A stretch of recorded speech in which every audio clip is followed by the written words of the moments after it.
Hello. Okay. So thanks to Jeremy for the introduction, and thanks to all the organizers, in particular to Remy for having me here. And it's a pleasure to be in Lyon giving this mini course. And just to sort of set the background, so it's you know, my, as Remy knows more than anyone else, my arriving here in time and in order for the talk is involved more drama than we had budgeted for. So I'm still you know, a bit sort of unsettled from the travel, let's say. So in the first talk, if there are any sort of slips or inoptimalities, I would beg your pardon in advance for that. And actually, I initially planned just to give a board talk, and the slides, I just prepared them as a fallback or supporting option in case I was not in the best physical state to give the talk. So with this caveat, let me begin today's talk, which is, and in general, this is going to be about Gaussian analytic functions. So as Milen already mentioned in her talk, and I presume you have also been familiarized with this in yesterday's presentations, Gaussian analytic functions, they have a fair bit of overlap with DPPs in terms of sort of the flavor of the questions, some of the mathematical techniques, and also just like DPPs, particularly in the context of this workshop and program, just like DPPs have recently emerged as a toolbox for machine learning and statistics problems, so has Gaussian analytic functions in the context of time frequency analysis of spectrograms. And I believe that partly this is the one of the reasons why you know, we are discussing the mathematical aspects of these models. So without further ado, let me jump ahead into Gaussian analytic functions. So what is a Gaussian analytic functions? So basically, you know, just to have a, so let me actually put out the entire slide. Okay. Yeah. So basically, the point is the following. So if you just want a very simple and short takeaway message from this initial slide, it would be the following: that if you have an analytic function, so this is holomorphic function.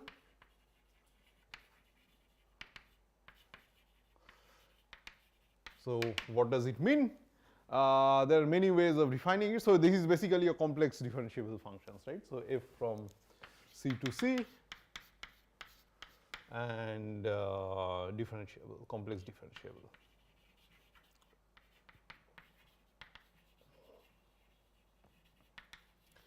And there are many ways to understand these objects. So one of the very functionally useful ways is to say that fz is summation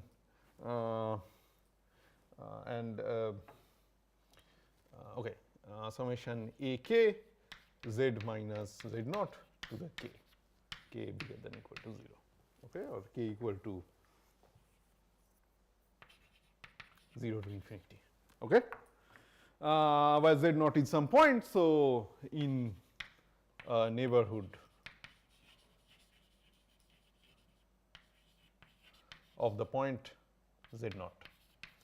So basically, the concept is that locally you can expand in a power series like this, and just as a reminder or as a point to note, this is not any ordinary power series because the powers here are all holomorphic. So you do not have z bar. So it's not a, so you can think of, so z you can think of as x plus iy, and in general you can contemplate a power series which in general would both involve x and y, but here it just, these are just the holomorphic power z. So in general, a power series in x and y you would be able to write as a power series in z and z bar, because x and y you can equivalently express in terms of z and z bar.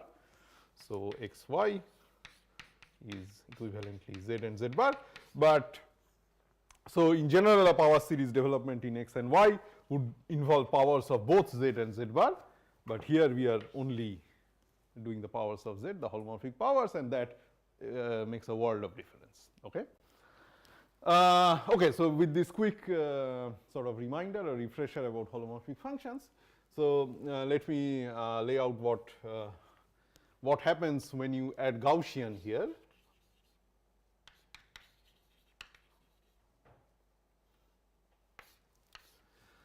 So when you add Gaussian here, and we will consider z naught as 0, z naught as the origin. So basically your fz will be some bk, some coefficients xi k and z to the k equal to 0 to infinity, and basically this is the coefficient, this is the variable, and basically this is Gaussian. And in particular, the xi k's are usually standard normals, standard Gaussians, complex standard Gaussians, and I will come in a minute to what those are. And these bk's are scaling factors. So basically, the sort of the takeaway message is that you get a Gaussian analytic function when you take an analytic function like this, and you make the coefficients Gaussian, okay, independent Gaussian. And then you can play with the scalings of the parameters and so on, and those are, and you know, there are natural scalings which lead to different important classes of Gaussian analytic functions, and those we will come to later. Okay, so here is a more sort of on the slide we have the more pedagogical definition. So so what is f? So Gaussian analytic function is GAF, where G, A, and F stand for the obvious things. So FGAF means that if you consider any tuple of points Z1, Z2, Zn belonging to so let's say belonging to the domain of definition, and for simplicity you can just think of the complex plane or the unit disk. Then, and if you consider these vectors, so f is random. So when you evaluate f is a random function. So when you evaluate f at these fixed points Z1, Z2, Zn, you get a random vector. Oh, not C. You get a random vector in Cn. So and for every collection of points Z1, Z2, Zn, this random vector has a complex Gaussian distribution. With what structure we will come to in a moment, but just to kind of make sense of why we think of why we even consider something like this, you think of Brownian motion.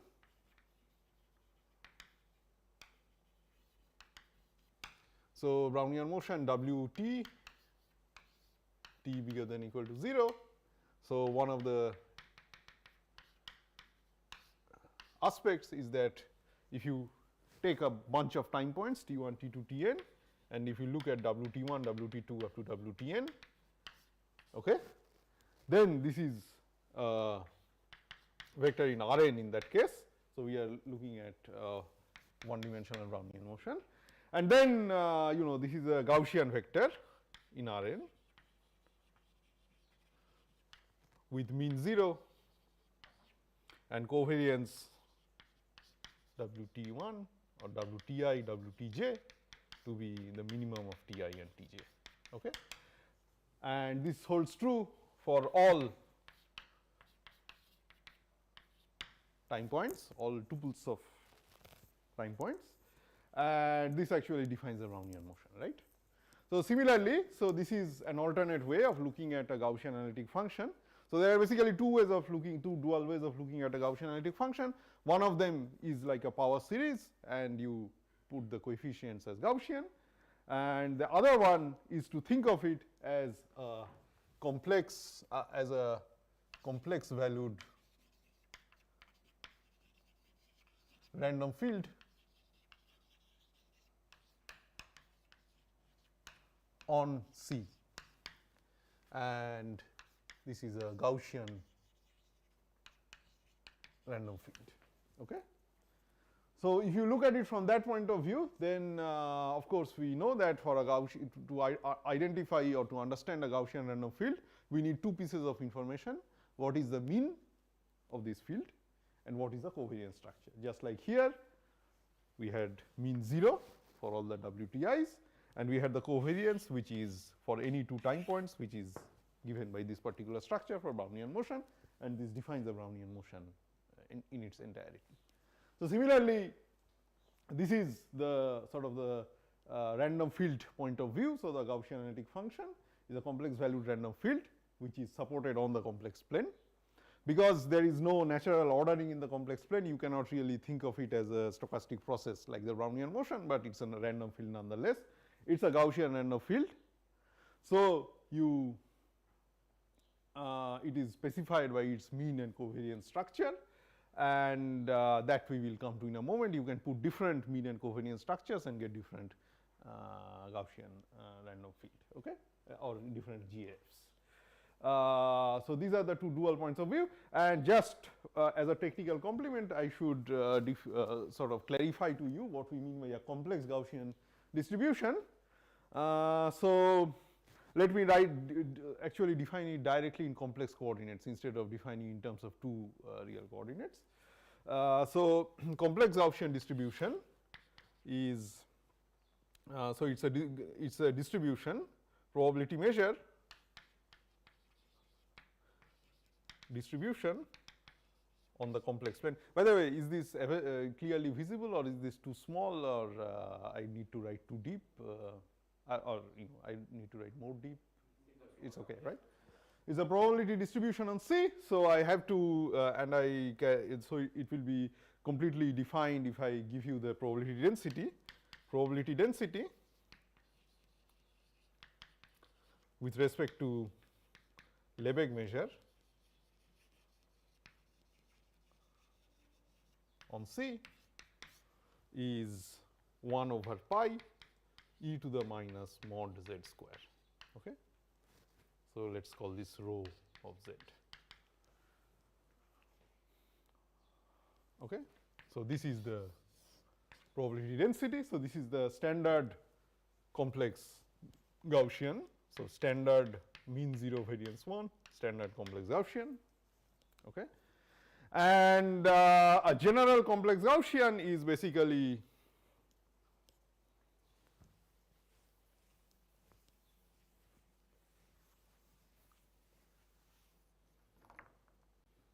generally you have, if z follows standard complex Gaussian, then just like real Gaussians, you do z lambda beta as lambda z plus beta. So you take linear transformations, okay, and this will be, so z lambda beta will follow complex normal with mean beta and variance mod lambda square. Okay.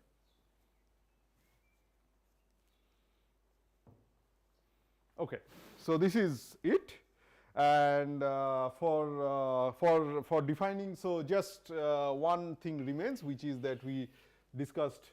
So we said that this is a complex Gaussian distribution in n dimensions. Here we have defined it generally for one dimension, one complex variable. In n complex variable, it's also quite simple. So you define Zn, which is 0 identity n, as your coordinates are independent copies of one dimensional complex Gaussian. Okay. So these are all IID NC01. Okay.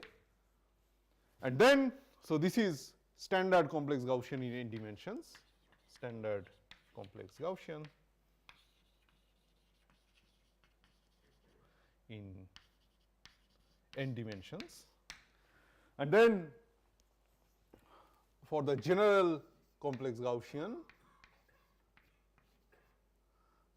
in n dimensions, you just take a matrix B, complex matrix, multiply it by the standard complex Gaussian in n dimensions, and add a mean vector mu.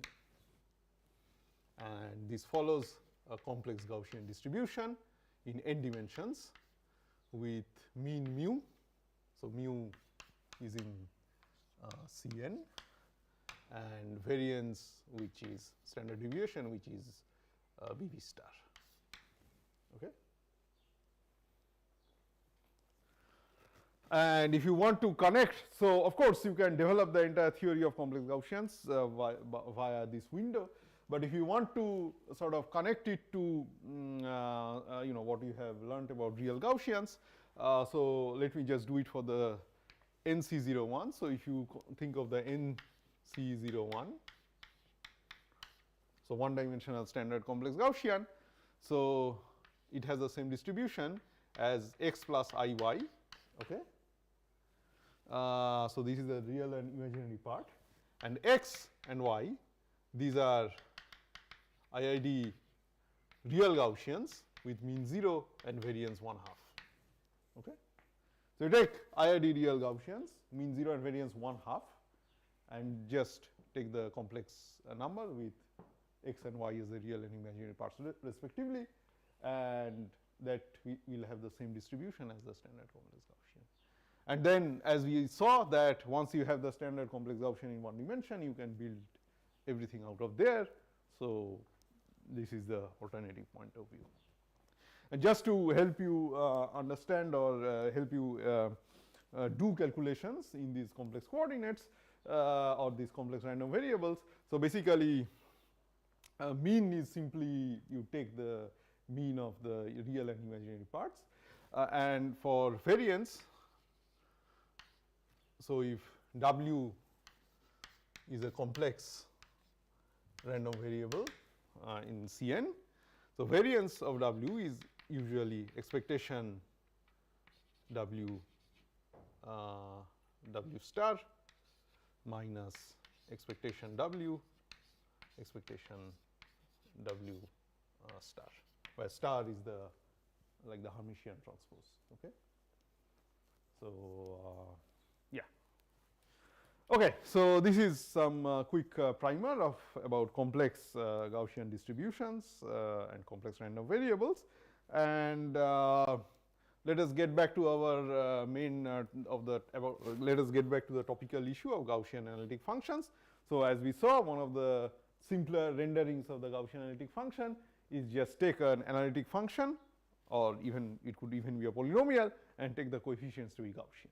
So you take you have some examples there. So the first one is just a Gaussian random polynomial which has additionally been made monic. The second one is you know, so the xi k's are the x k's there, and bk is 1 over square root k factorial. So this is gives you a flavor of Gaussian analytic function, which is a full power series, and you have this scaling factor there also. And of course, by choosing different scaling factors, you can modulate the behavior of the analytic function or the Gaussian random field, and we will see some examples of that. Okay. So let us say a few things about motivations. So first of all, random polynomials are interesting for many reasons, you know, right from control theory to many other applications, and you know, nowadays of interest in their own right in probability theory. And a random analytic function like this is sort of the natural limit of a random polynomial. So that's one thing, and actually that kind of, although usually random polynomials are more complicated objects than random matrices, they have a more complicated structure. But this is one aspect where random polynomial theory is actually nicer than random matrices, because if you take a sequence of growing, if you take a sequence of random matrices of growing size, it's quite hard to, so what does it mean to, what does it mean to take the limit of those matrices? You can think of the limit of the spectrum, you can think of various other limits, but it is not straightforward to directly make sense of an infinite matrix, right? On the other hand, for random polynomials, it is very easy, because if you have a finite degree capital N here, then you have a random polynomial, and in principle you could just let this degree go to infinity and have a random power series. Of course, no one a priori, without any extra information, no one guarantees to you whether that, whether that power series will have a positive radius of convergence, or whether it will have any reasonably interesting properties, but at least you can think of this kind of taking limit directly on the random object under consideration. So that actually is sort of one of the nicer aspects of random polynomials. And of course, when you take the limit like that, you get a random analytic function. And the zeros of GAF, again with some appropriate scaling, they have nice properties like ergodicity, translation invariance, local repulsion. And random analytic functions, this is how it originated. So it originated actually like many of the other interesting models in probability theory, like, for example, like random matrices. It originated in theoretical physics as eigenstates of quantum chaotic systems in the works of Bogomolny, Bohigas, Lebeuf. So, most of the interesting stuff was actually done here in France, and I believe that many of these people had affiliations with Saclay. Aren't they? But now it's the same, right?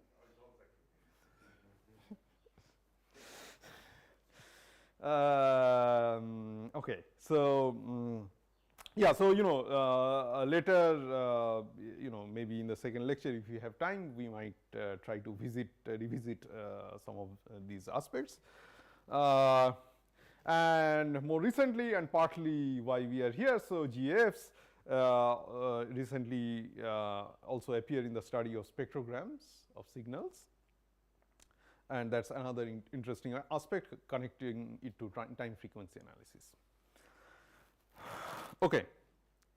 And here is the pretty picture. So quota field for the entire course. So don't ask me for another one. So this is the planar GAF zeros, and on the right hand side you take the spherical GAF zeros. So what is planar and what is spherical? So we will come to that shortly. But basically, one way to think of it is that you take different coefficients here, different weightages here to get these different models, and essentially it modulates the radius of convergence, and also it provides certain kind of these weightages sort of indicate kind of the natural metric on which to study the zero sets, etc. Okay, so. Okay, so now let me move ahead and try to discuss a bit as to, so in the previous slide, we, in some sense, this workshop is a lot about repulsion. So we like repulsion, maybe not generally, but at least here, and we like things to stay away from each other. For example, during COVID. And in the previous, so random matrix ensembles are like that, DVPs are like that, and zeros of Gaussian analytic functions, at least on a local scale, have that kind of repulsive properties.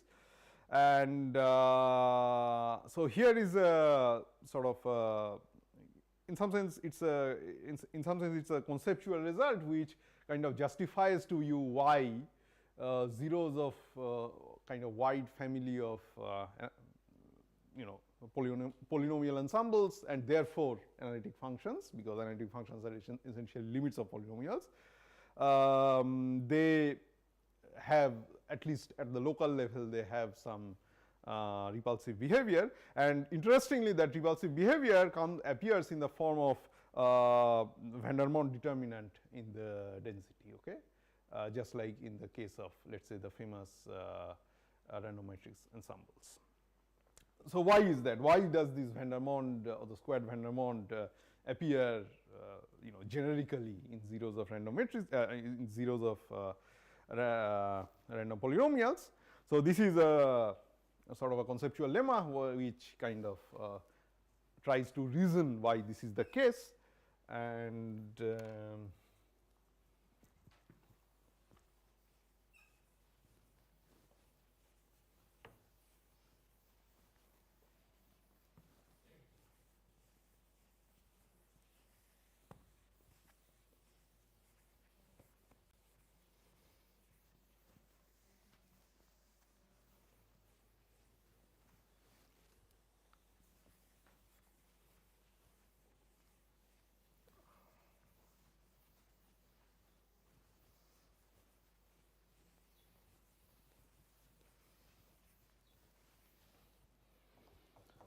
so it says that if you have a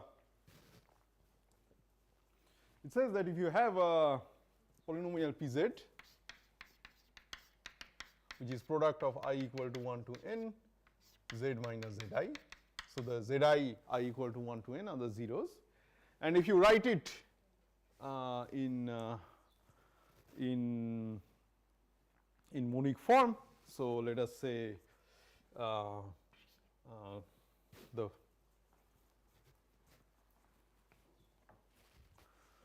the first coefficient is, of course, it's monic, so the first coefficient is Zn plus an minus 1 Zn minus 1 plus n minus 2 Zn minus 2 plus da da da up to a1z plus a0. Okay. So this is, we have expanded monic polynomial as coefficients, and then, so in some sense there are n coefficients a0 to an minus 1, and you have n zeros z1 to zn. So dimensionally the zeros and the coefficients are equivalent, right? They have the set of coefficients of a monic polynomial, non-trivial coefficients of a monic polynomial, and the zeros, these two are equivalent. If you know one, you can find the other. Okay, so you can switch between the two, and these are different coordinate systems essentially. Now why is this interesting? So we have a correspondence between the zeros and the coefficients.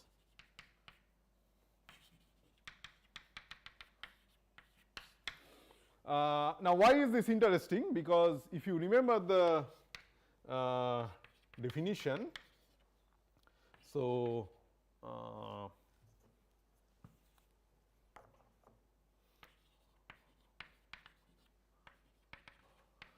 or if you like take the polynomial version, so really we, for example, for Gaussian polynomial, we will specify some Gaussian distribution, independent Gaussian distribution on the coefficients, okay? Or you can put them with weights or some other things, but from a modeling point of view, it's natural to have a very structured description of the randomness on the coefficients. But then we are interested in the zeros because it is the zeros that repel, right? So therefore, we start with the randomness of the coefficients, but we are really interested in understanding the zeros. So in these coordinates, in the coefficient coordinates, the randomness is easy to write down, the probability distribution is easy to write down, but we are really interested in the zeros, so then we have to make the change, in some sense, a change of variables to the zero coordinates, okay?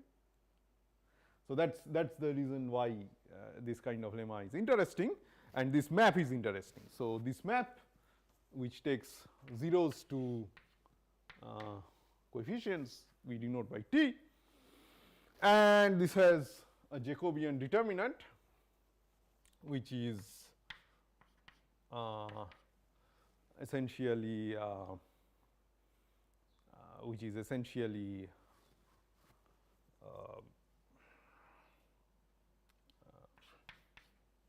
Zi minus Zj square. Okay, theta I less than j. Yeah, I less than j. Yes. Yes. So this is the reason why repulsion happens, because when you have the Jacobian, when you have the term like this, then if of course if 2 points get close to each other, then they repel quadratically. And so let's take an example and see why this sort of appears naturally. So suppose the coefficients were, so suppose all the bk's were 1 and all the xi k's are IID complex Gaussians. Okay. So then we are what is our starting randomness? The starting randomness is this. Okay. So you have d xi naught and d xi 1, d xi n. So remember that you have your polynomial is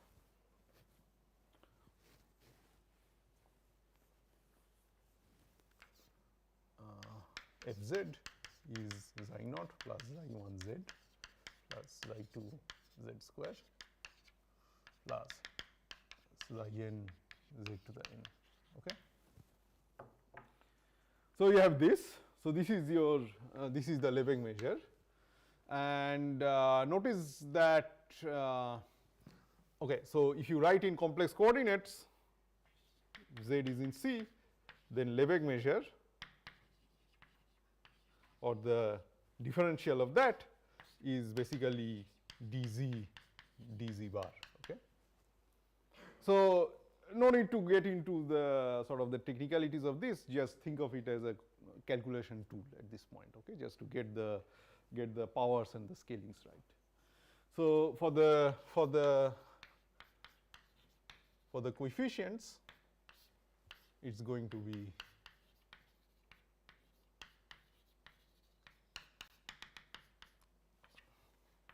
so this is the Lebesgue measure. So one way to see that something like this should be the case is to notice that if you multiply z by lambda, then the Lebesgue measure in 2 dimensions multiplies as lambda square or mod lambda square basically, right. So essentially this differential form basically takes care of that. And then you have the exponential form. So if you have square plus square. Okay. So this is the basic probability density given by the coefficients. This we get right off the bat. And our goal is to transform it into something in terms of the zeros plus maybe an extra bit, which is easy to handle.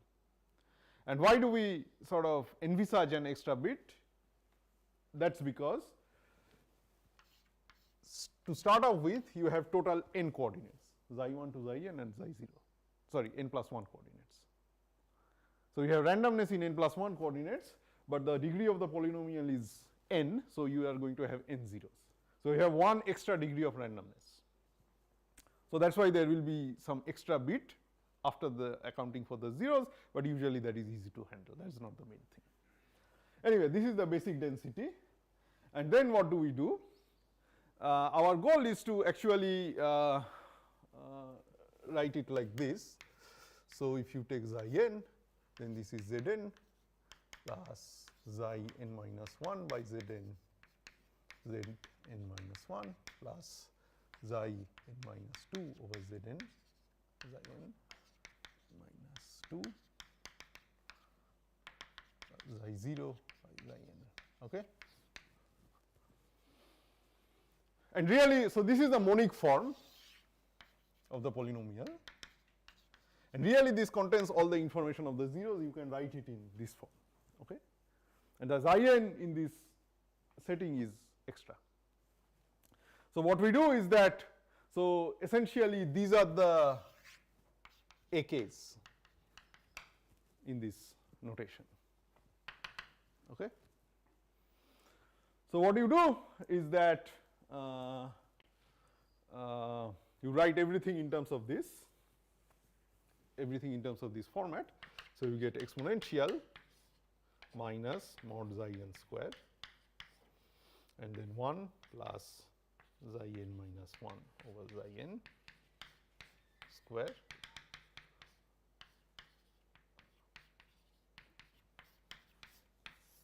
Okay. And then we want to make the change xi 0 xi n maps to xi n, and then xi 0 by xi n, xi 1 by xi n, xi n minus 1 by xi n. Okay. So this is the map we want to take. So if you think of the Jacobian, for example, you get a copy of xi n from each of these coordinates, right? From each of the first n coordinates, and the last coordinate is the same, so that's identity. So here, what we will do is that we will put a xi n here. We can put a xi n here, okay, and to compensate for that, we have a xi n square here, okay. That's equivalent to the Jacobian calculation, and you can do that for each of these first n coordinates. The last one will remain the same. So you get xi n to the power of 2n, since you get a xi n square from each of the first n coordinates, and then you get product I equal to 0 to n minus 1 d xi 0 xi I over xi n wedge d xi I over xi n bar. Okay, you have that, and then you have d xi n wedge d xi n bar as a final piece. Okay, and product is wedge. Okay. So now everything is set up. So now you call these as AIs. So these as AIs. Okay. So this will be AI. This will be AI bar. Okay. So you get the expression exponential minus xi n square times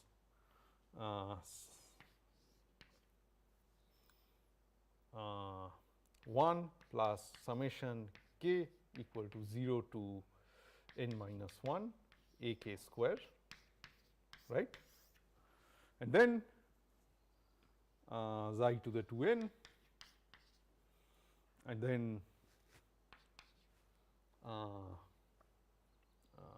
d xi n bar, okay, and then this big wedge product I equal to 1 to 0 to n minus 1 d ai bar. Okay. So this sort of sets everything up clearly, because in a way it separates the coordinates xi n, which is the extra bit, and the coordinates ai, which contain all the information about the zeros. So now what you can do is that you can integrate out the extra part. So you perform this, so you hold the ai is fixed and you integrate the extra information other than the zeros. So our goal is to understand the distribution of the zeros, hopefully write a PDF, a probability density formula for it. And for that, this bit is extra because it contains xi n, which is non-informative about the zeros. Remember, the ai's I equal to 0 to n minus 1 is equivalent to the zeros, so all the information of the zeros is contained in the ai's. So you hold the ai's fixed and you integrate out the variable xi n, and then you will get some expression in terms of the ai's, which are the zeros, and then the only thing which is going to remain is to write everything in terms of the zeros. So you will express everything in terms, express all the AIs in terms of the zeros, and that will be it, right? So when you integrate this, so integral d of this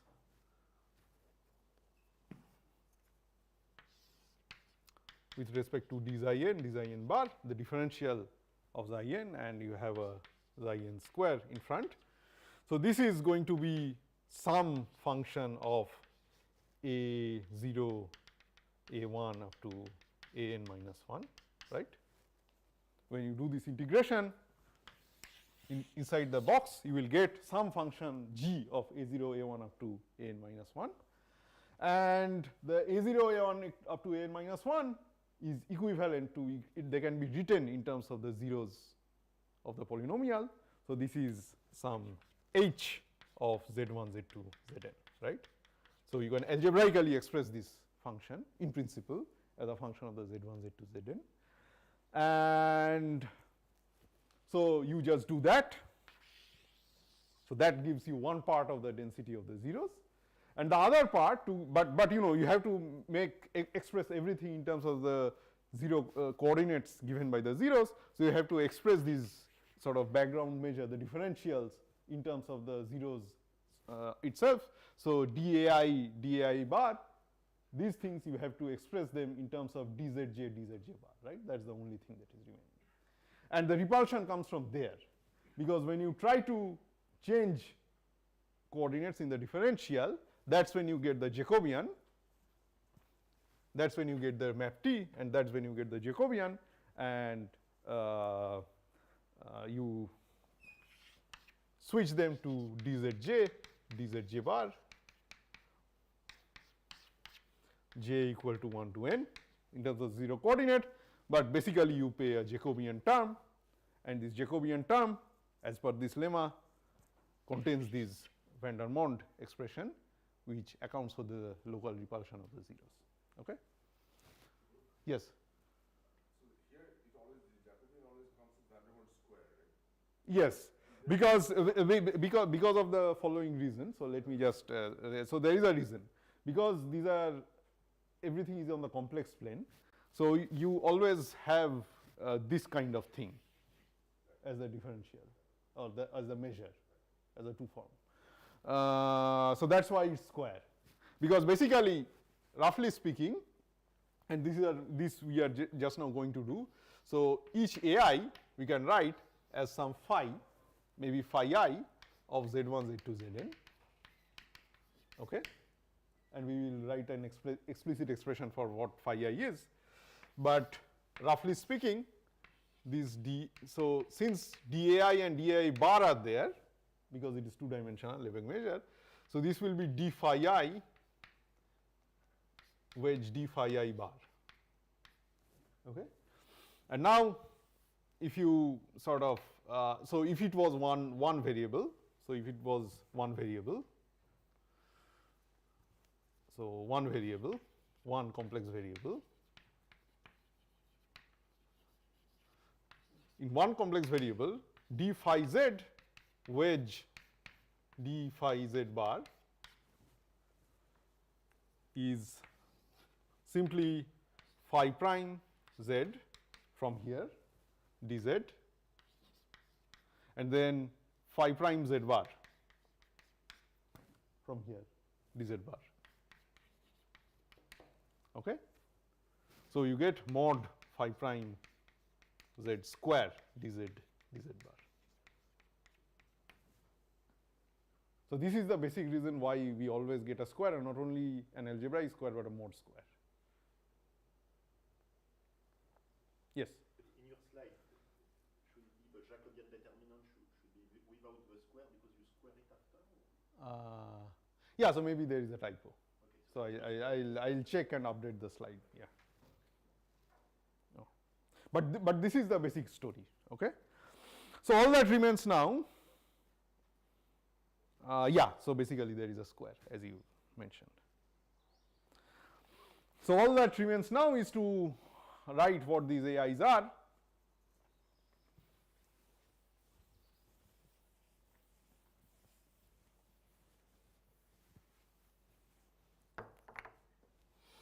and basically a n k. So, this is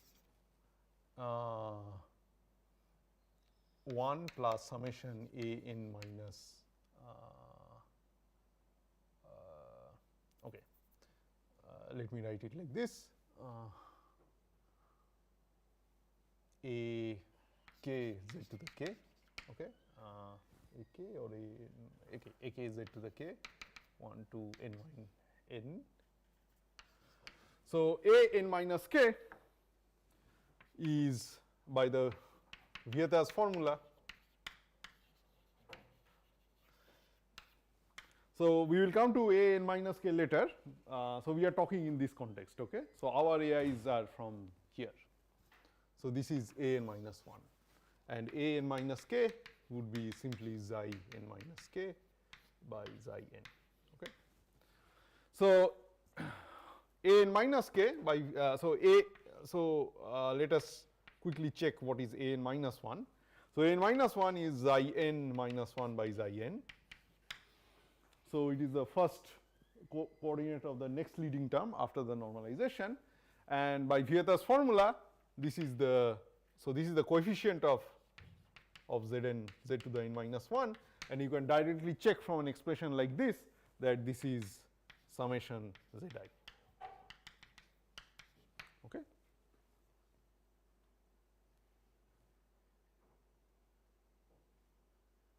So in general a n minus k would be minus 1 to the k, and the minus basically comes because everything comes from the expansion of this expression. You expand this product and then compare coefficients.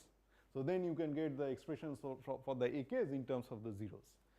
And this is minus 1 to the k, summation 1 less than equal to I1 less than I2 less than Ik less than equal to n Zi1 Zik. Okay. So this is just the k-fold product. Okay.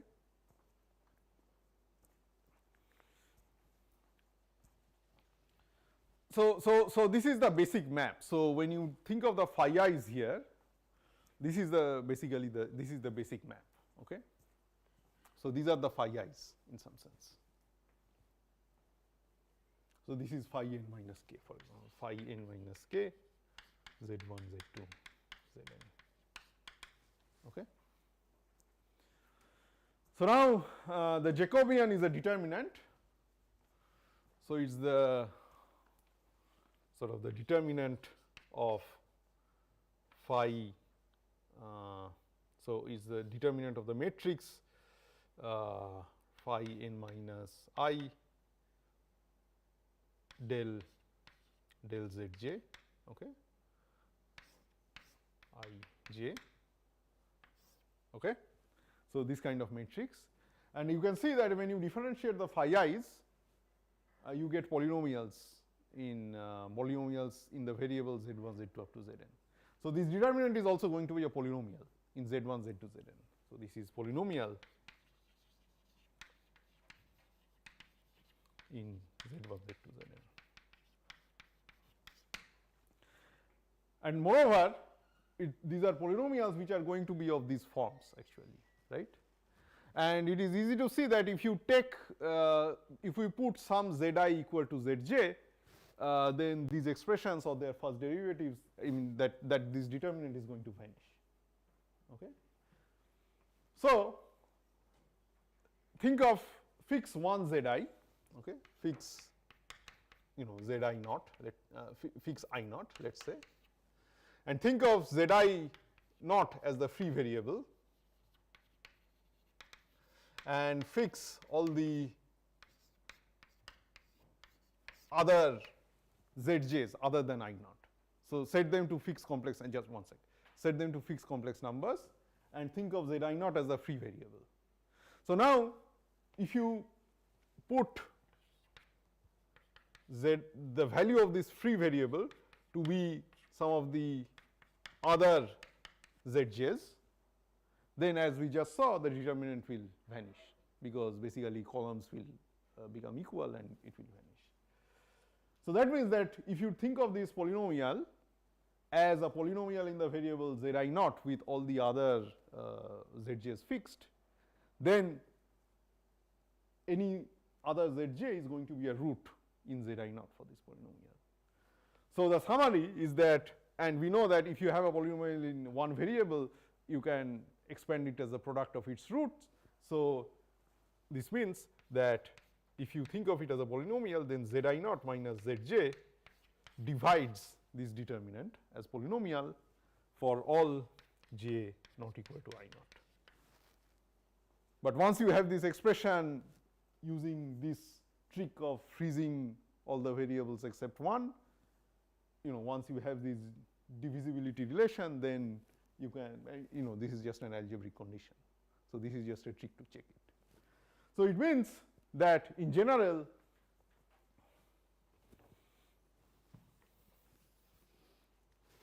so in general,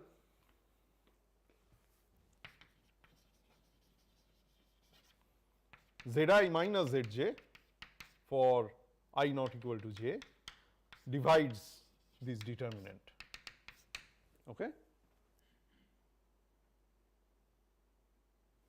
And that's how, and therefore all these zi minus, so all the products of these zi minus zj's must divide it, and so you get, and then but the determinant is itself a polynomial. So you get that this polynomial divides the determinant polynomial, and then you compare degrees. Once you compare degrees, you will see that the degree of any particular zi, and the degree you can easily compare from the explicit forms of these phi i's. So the degree is at most the degree of what you get from here, and this is already dividing the determinant, so they better be equal up to a constant. And then you can evaluate this constant by by taking some special choices. So the constant is some -1 to the something. But basically this is the reason why you get this van der Monde determinant formula very generally. So the point which I want to make here is that the van der Monde determinant formula, the appearance of the van der Monde determinant is very generally and universally true in random polynomial models. And actually, if you see the genesis of this van der Monde determinant is, or this van der Monde expression is not dependent on Gaussian at all. It is not even dependent on Gaussian. The Gaussian part comes here. So even if I did not have Gaussian, instead independent other coordinates, independent exponential or anything, even dependent coordinates, doesn't matter. There is a very general sort of technology out of which this van der Monde term comes, and that is very generally true in all kinds of random polynomial ensembles. So all kinds of random polynomial ensembles will have the property of this local repulsion, which is determined or governed or driven by this van der Monde expression. Okay, so here is some primer about the complex Gaussian distribution, but thankfully we have already covered it. And then complex Gaussians satisfy some of the standard results about the real Gaussian, so weak limits. So sort of the class of complex Gaussian distributions is closed under weak limits. Oops. And one consequence of weak limits, and this is also generally true for random functions, is that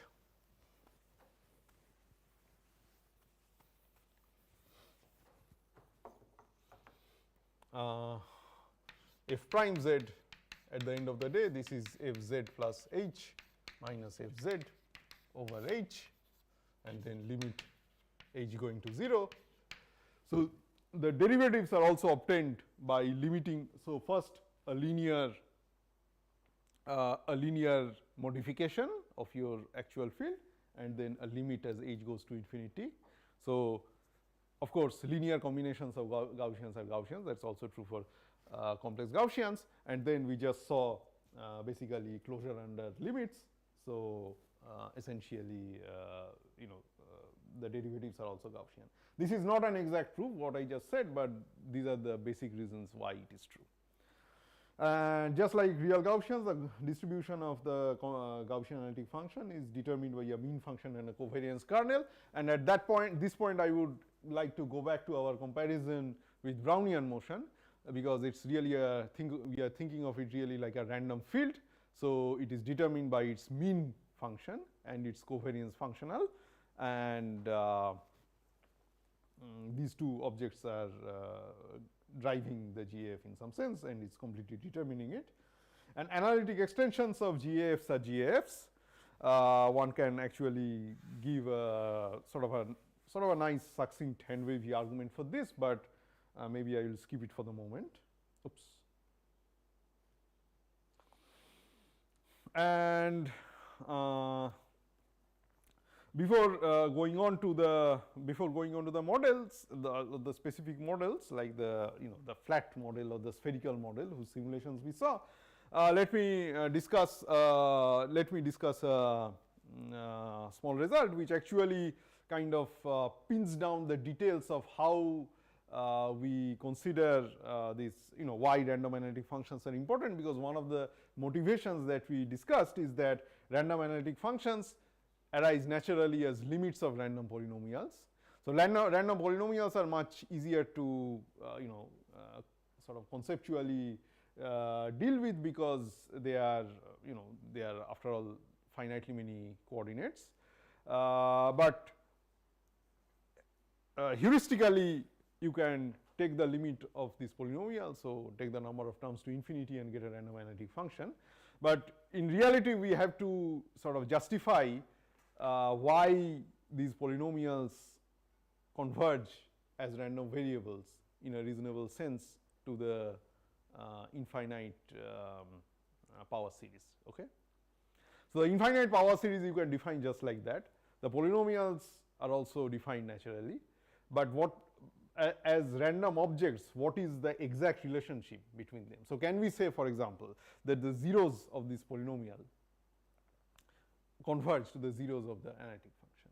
Or for example, if we think of the polynomial as a random, let us say a Gaussian random polynomial as a random field on the complex plane, do these random fields given by the polynomials converge to the random field given by the analytic function?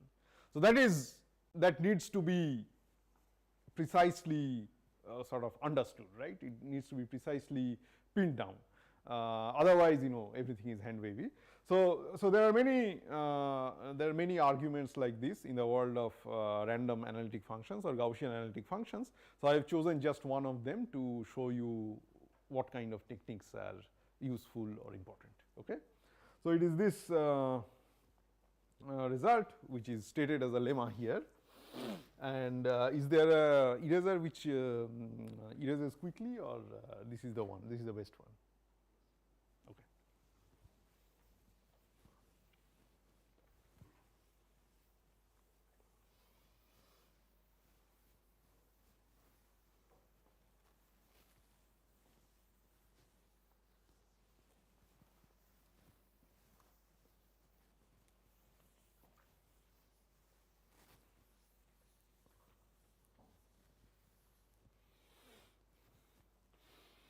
So we think a bit more generally than polynomials, and as we have on that board, we have a n psi n, okay, and let us say n equal to 0 to capital N.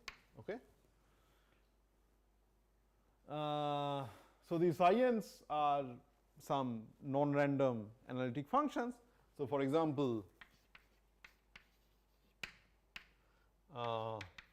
psi n could be just z to the n, okay, some basis functions, and you have a Gaussian random linear combination of those finite. So this defines a random field,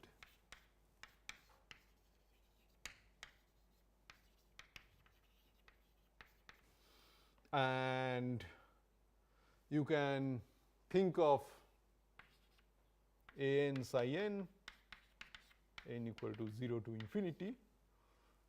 So this is a random field,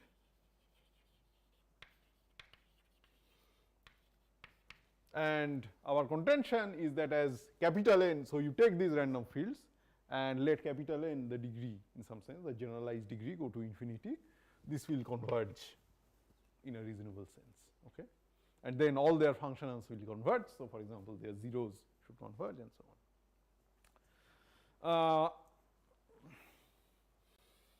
So, to lay out the ideas,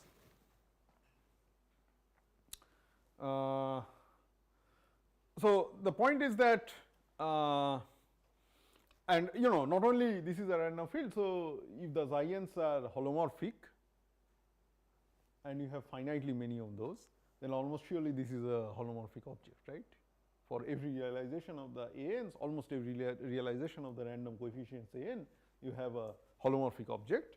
But here, in the infinite limit, it is not so clear, because what is the nature of this object, everything needs to be understood precisely. Okay. So the contention is that not only it is well defined, this converges, and also this is a holomorphic object. So this is a Gaussian analytic function, in particular holomorphic, and so on. And how do you? Okay, so this brings us to the first line on this slide. So why is it important to think of compact sets and convergence on compact sets? Because one way you make sort of understand, so if you have a collection of holomorphic functions, then the basic result which allows you to treat their limits is that if a collection of holomorphic functions converges uniformly on compact sets, then the limit is also holomorphic, and you basically get all the intuitive nice things there. So essentially, if you have, let's say, a finite polynomial, it is okay. So it is a sum, and maybe the coefficients depend on some parameter, okay, to n, and you are letting n go to infinity, and maybe the coefficients are also changing. So there can be some interest in sort of interchanging these two limits of the sum and the coefficients. So all these things, they are kind of well understood or can be made sense of if you have uniform convergence on compact sets. So that's the kind of convergence which is sort of the good kind of convergence in the world of complex functions, and that's why it is important to understand the uniform convergence of these objects as n goes to infinity. So we regard we fix a compact set, we want to show convergence uniformly on every compact set, and we regard this object as L2k. Okay. So for every realization, this is an element of L2k. So when the ANs are random, this is a random element of L2 of k, where k is a compact set. It's a compact subset of C. Okay. So this is a random element of, okay. So now here is a little calculation. So so suppose you have a sequence of vectors xn in L2k. Okay. So you can look for the first time when it is bigger than epsilon. So tau is infimum of time such that is bigger than epsilon, and this norm on the slide is the L2 norm. So this norm is L2k. Okay, all these norms are L2k. Okay, and then okay, so let me do one calculation in detail, and then the rest we can skip maybe. So you look at expectation of xn square, and this is again L2k. Okay. So for any n, this is bigger than So, tau might be less than equal to n or tau greater than n, right. So, we just calculate this expectation on the event tau is smaller than equal to n. Okay. So, of course, this diminishes the expectation because you have left out one event and it is non-negative, and this tau less than equal to n is simply the sum of the indicators tau equal to k, where k is between 1 and n. Okay. So, you replace this indicator by this sum and then move the expectation inside the sum. So, this is summation k equal to 1 to n expectation x n square indicator tau equal to k. Okay. So, that is what you have in the middle of the slide.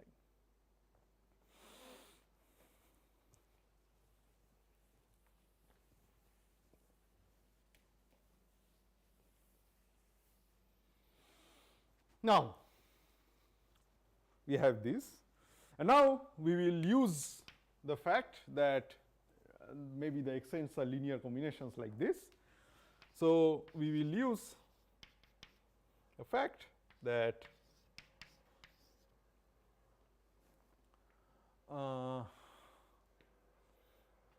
this expectation we can condition on the coefficients.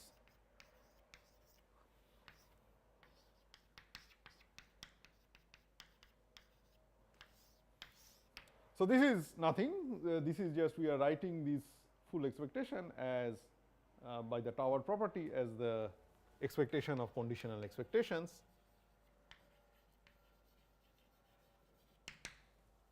Okay. So, this is an equality, and when you write this equality, you notice that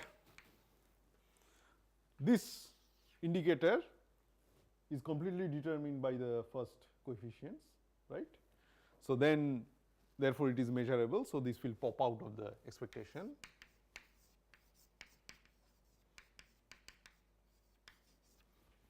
And then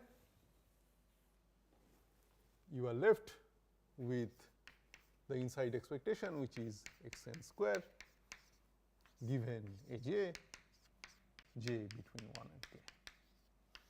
So, this is just to give you a flavor of the kind of tricks and technologies that are useful in dealing with Gaussian analytic functions. Okay.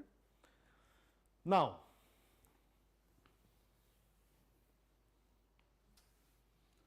you have this.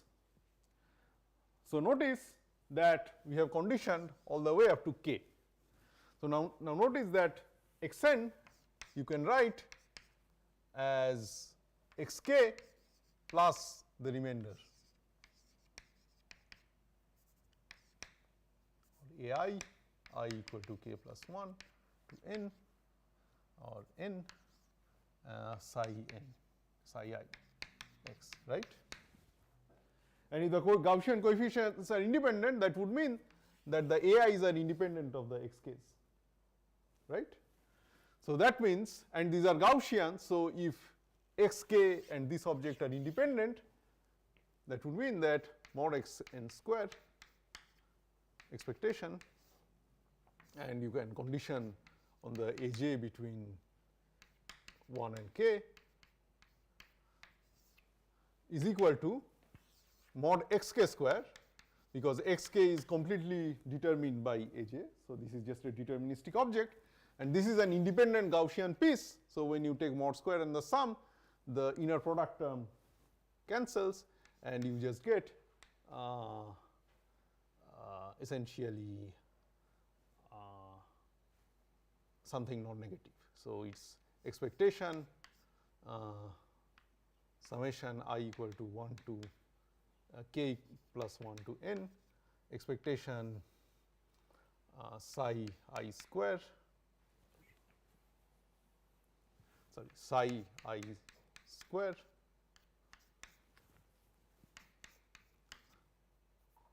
times expectation mod ai square. Okay. So, this is essentially the L2 norm of this part expectation, but this is always non-negative. So, in some sense we are doing a Hilbert-Swiss Pythagoras theorem. So, this part is always non-negative. So, this is greater than xk square. Okay. So, the summary is that this object is greater than or equal to norm xk square.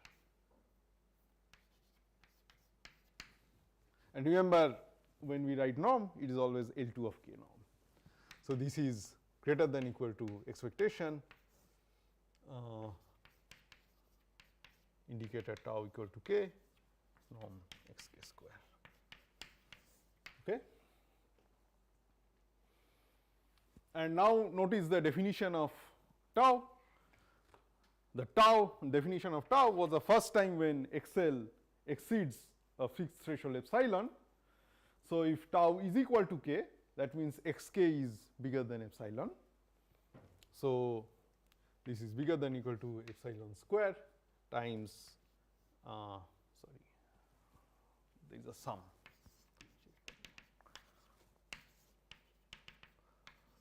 epsilon square. So, summation k equal to 1 to n epsilon square times expectation identity tau equal to k. Okay. And expectation of the indicator is probability n epsilon square times probability tau equal to k, right, because expectation of indicator is probability, and you are summing these disjoint events from k equal to 1 to n, epsilon square is constant. So, this is basically epsilon square times probability union of the events tau equal to k, k is between 1 and n, and this is essentially the event that tau is less than or equal to n. Okay. So, that is how you get the last line on the slide. So, this means that tau less than or equal to n means that the xl's must have crossed epsilon before the time point n, at some point before the time point n, which means that supremum of the xj's before n must have crossed epsilon. So, tau less than or equal to n is the same as saying that supremum j between 1 and n norm xj is bigger than epsilon. Okay. So, these two events are the same. So, and then this is, and then you can calculate, we started with expectation xn square, and using this kind of Hilbert-Swiss L2k expansion, you can write this simply as summation psi I square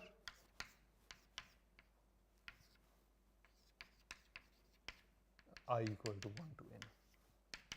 Okay. So, the probability that the supremum is bigger than epsilon before n is 1 over epsilon square times the expectation xn square, which is this sum. Okay. So, now we will not apply this directly to the a n psi n's, but what we will do it where the variables to which we will apply this lemma to is the Cauchy differences of this sequence, and applying it to the Cauchy difference of this sequence, we get that the chance of these Cauchy differences becoming large before certain time is bounded by this quantity, and because this summation psi n square converges uniformly on compact sets, so you can deduce convergence in L2k for a compact set k for that, and sorry. So, this shows that xn's converge in L2k, converge to some x in L2k. Okay. But so far we have deduced only convergence in L2k, whereas for all the good holomorphicity properties in the world of analytic functions, we want uniform convergence in k, on k. For that, we use a Poisson type formula, because the finite, for finite n, the xn's are they are holomorphic, right? So you can use a sort of a Poisson integral type formula, and essentially what you can do is that you can essentially, so you need to basically there needs to be a supremum on Z, because you want uniform convergence on compact sets. So using this gadget, what you can do is that you can transfer the Z to this Poisson integral type term, which is non-random, importantly. And if you do apply the Poisson integral formula appropriately, it will be these phi j's will be these phi z's will be bounded, uniformly bounded, as Z varies in an appropriate L2 space, and the xn's are already converging in L2, the phi z's are bounded, so you get uniform convergence in Z. Okay? So that's the basic architecture. So probably the details were a bit too much and so on, but I just wanted to do one detailed exercise so as to lay out the various kinds of tools and technologies that are useful for dealing with Gaussian analytic functions. And I would summarize this by saying the following.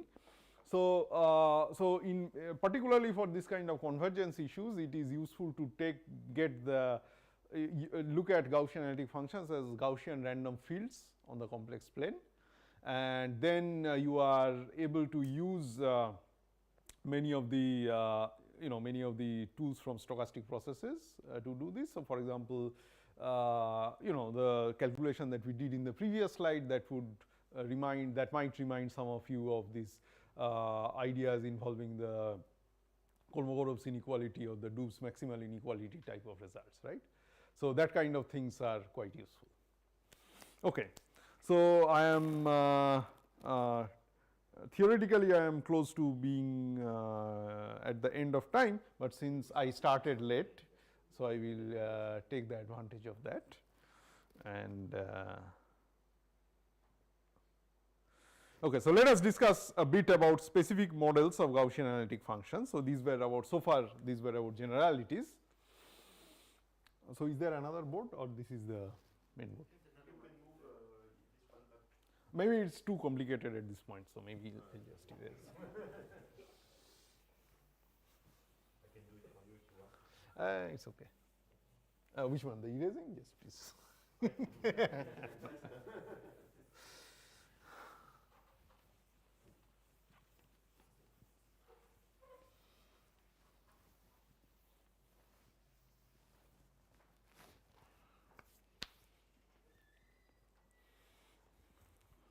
Okay. So let us now move into some specific models of Gaussian analytic functions.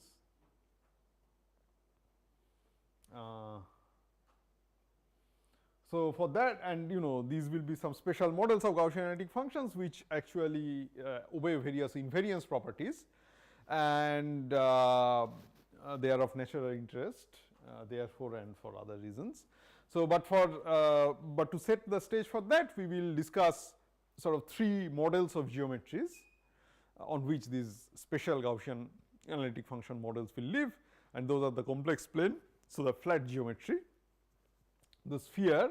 So you can think of, so it's a Riemann sphere, so you can think of it as the extended complex plane with this particular metric,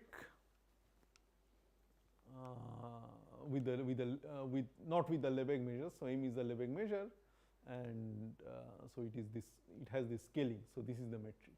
So this is a spherical metric on the complex plane. Okay, or you can think of it just as the physical sphere S2. Okay, so that these are equivalent points of view. The reason for thinking of the extended complex plane is that in terms of the extended complex plane is that it's easier to write polynomials or analytic functions in those coordinates in terms of the extended complex plane.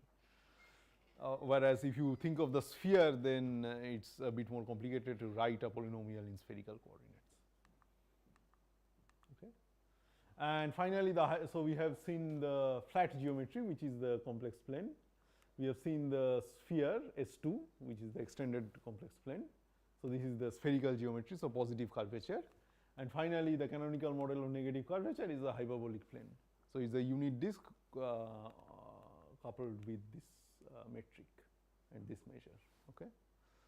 So, negative curvature, positive curvature, and flat curvature. Okay. So, these are the three different geometries, and for each of these three geometries, positive, negative, and flat curvature, we will have a canonical or a standard model of Gaussian analytic functions which are invariant under the natural isometries of these geometries. Okay. What do we mean by isometries? So, let us understand first by in the flat case. So, in the flat case, the natural isometries are translations, so shift by beta, and rotations. So, in terms of complex coordinates, this is multiplying with a complex number of unit modulus. Okay. So, these are the standard isometries of the flat plane. For the sphere, it is this is the group of fractional linear transformations of this form, and mod alpha square plus beta square equal to 1. So, these are the isometries of the sphere or the spherical geometry. And for the hyperbolic geometry, the isometries are of this form. So, these are essentially the Mobius group of Mobius transforms. Okay. So, the alpha and the beta has to satisfy this condition. Okay. And it is easy to check that these transformations for the respective geometries, they preserve the measure and the metric. Easy calculation. If I had more time, I could do one of the calculations on board, but not important. I mean, these are standard geometric objects. Okay. So, now we are looking at families of GAFs which are related to these particular geometries. So, first the complex case, the flat case, and probably the most famous one. So, you have, so again remember that we wrote the random analytic functions as fz equal to summation k equal to 0 to n, or which can be infinity, which is ck, some constant, times ak, Gaussian. So, constants Gaussian and z to the k. Okay. So, this is the basic structure in all these three models. So, the ak is the an here, it is Gaussian, standard complex Gaussian. The ck or the cn is this object. So, this is the, so L is a parameter here. So, it is a sort of a one parameter family. It's the parameter L is not very important, it's just a scaling parameter. Okay, it just controls the density of zeros. You can think of L equal to 1, for example, here for the flat case at least. And then you have z to the n. And f is random analytic, it's an entire function. Almost surely it's an entire function. So, k, the degree is infinite here. Almost surely it's an entire function, and as a random field it is determined by its mean and covariance. The mean clearly is 0, and the covariance, simple calculation will tell you that the covariance kernel is this. Okay. I will do one calculation later when I show the invariance. And then, so this is the flat geometry. This is the standard planar Gaussian analytic function, which is the natural one for the flat, canonical one for the flat geometry. For the sphere, we have this function. So this is another GAF. So remember, so here the degree is finite, and that's natural from the point of view of the sphere, because essentially we are considering the sort of the spherical geometry. So, the Riemann sphere is a compact space. So, we cannot really have an non-trivial sort of power series there, right. So, the natural polynomial, because it is a compact space. So, so the natural objects are the polynomials there, and the polynomials, of course, they are indexed by this finite degree L, and notice that the constant factor is actually related to L. Okay. So so again, if you think of it in terms of complex, the extended complex plane, you can think of it as a Gaussian random field. Mean is 0, and the covariance kernel is given by this object. Okay. And finally, the hyperbolic geometry. So the canonical gap is this one. So again, here it is infinite because it's not a compact space. So the unit disk with the hyperbolic matrix is not a compact space. So it's a power series, and there are Gaussian coefficients ak, and then again there is a density parameter coming in, and then you have this expansion, and these are standard complex Gaussians, and the covariance kernel is this object. Okay, mean is 0 and the covariance kernel, and this time if you think of it just in terms of complex coordinates, you are restricted to the hyperbolic disk. You cannot extend it to the full plane because the covariance will blow up. Okay. Okay. So the main result here is that the 0 sets of the GAF in each of these 3 geometries. So each geometry has a corresponding GAF defined canonically as above, and they are invariant in distribution under transformations. So you think of under the transformations which preserve the corresponding geometry. So for the planar GAF, the transformations which preserve the planar geometry, the flat geometry, are translations and rotations, and the distribution of the planar GAF as defined in equation 5, the distribution of the planar GF as a random field. Okay, so not as a random field, but the zeros of the planar GF, that distribution is invariant under the transformations of the plane. So there is some version of the invariance as a random field also, but it will come up in the computation, short computation that we will do for the proof. Some more time, like How much time will be? 5 minutes. Okay. So let me end today's discussion by showing you that the zeros of the zero set of the GF in these canonical models of GF is invariant under the corresponding geometries. So for that, let me fix the planar case, and the argument is written out in the slide, but I will do one live on the board, and it's going to be kind of slightly different in terms of coordinatization from the slides. So suppose F is planar GF, and we will take L equal to 1, okay.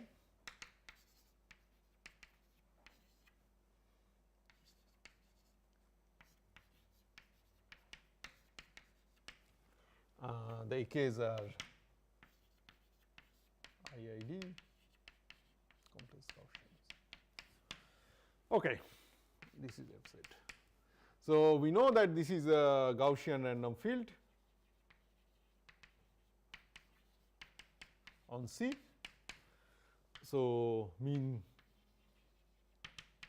is the 0 function, always 0 for all Z, and the covariance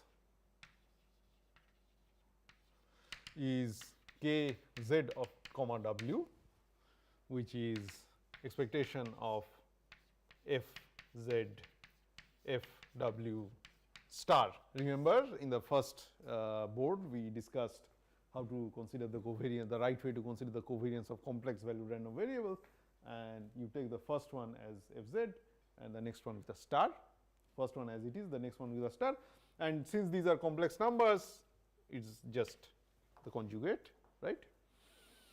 So now what you do is that you just sub in the power series,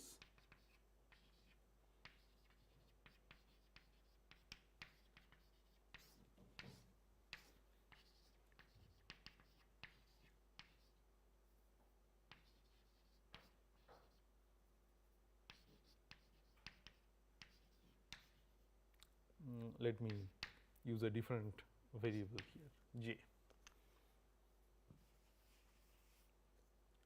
J equal to 0 to infinity a j square root j factorial w to the j, okay, conjugate. Okay. So, this is what we have.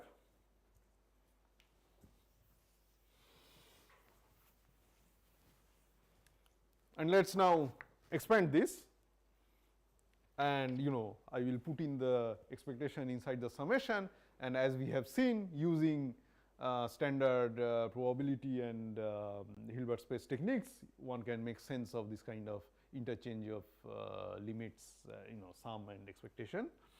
So, this is summation j k going from 0 to infinity a k a j bar square root k factorial j factorial times z to the k w j bar, right. And you have an expectation. Okay. But the AIs are independent. So, this expectation is, so this is basically the correlation. So, expectation AK AJ bar is equal to delta KJ, okay, because these are IID complex Gaussians, standard complex Gaussians, and then we just get that this is summation k equal to 0 to infinity z mod z to the sorry. So, let me write here.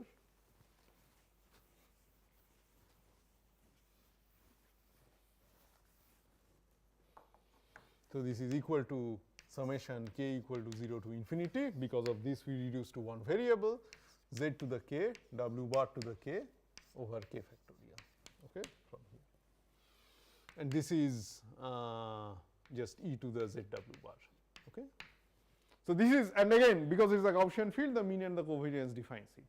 So, any Gaussian field with these characteristics, with this mean and this covariance is the Gaussian analytic functions, okay, or the standard Gaussian analytic function. So, this is crucial. So, now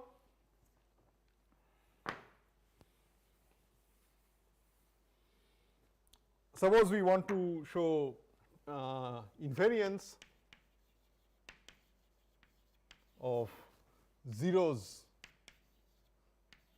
of f under translation by some beta in C. Okay. So, how do we do that? So, if you take the 0 set, let us say Z, let us call the 0 set as Z, okay, and if you take a Z plus beta, or let us say Z minus beta, then what are the so these are the following. So, if you take f of Z plus beta, where f is as above, and if you take the zeros of that, this is equal to, or this is equal to the zeros of f minus beta, okay, just by change of variables. So, this is true on the nose.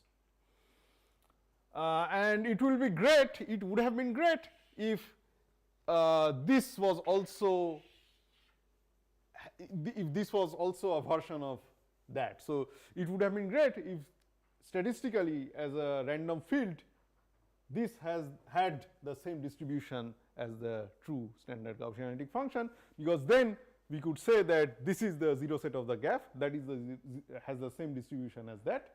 So, the 0 set of the GAF is invariant under translations, right. But this is not the case, because so this is a random field, mean 0. Let us compute the covariance of f plus beta. So, this is e to the at z at w, this is z plus beta times w plus beta bar. So, this is e to the z w bar, this one is good, but then you will get some other terms times e to the z beta bar plus w bar beta plus mod beta square. So, this is a different covariance function from the GAF.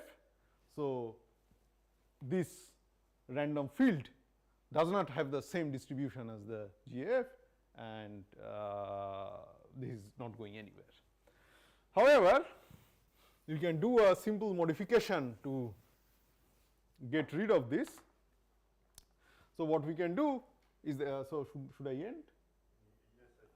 So, maybe we just call it quits with this computation here, and the next talk we will begin from right here and go on to other things. Okay. Okay. Thank you very much. Thank you.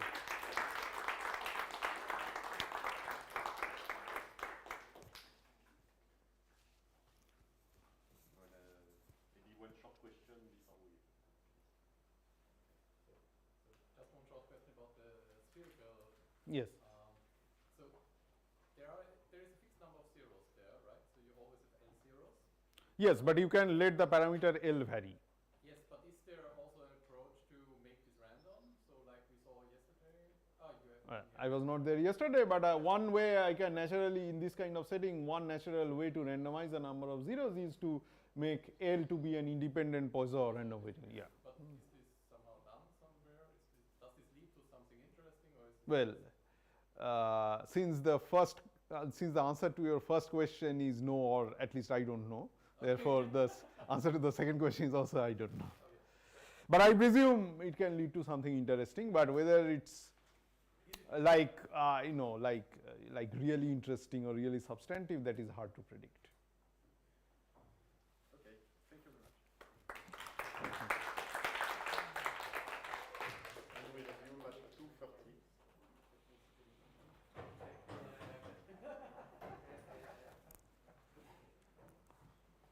Thanks a lot. Yeah, welcome.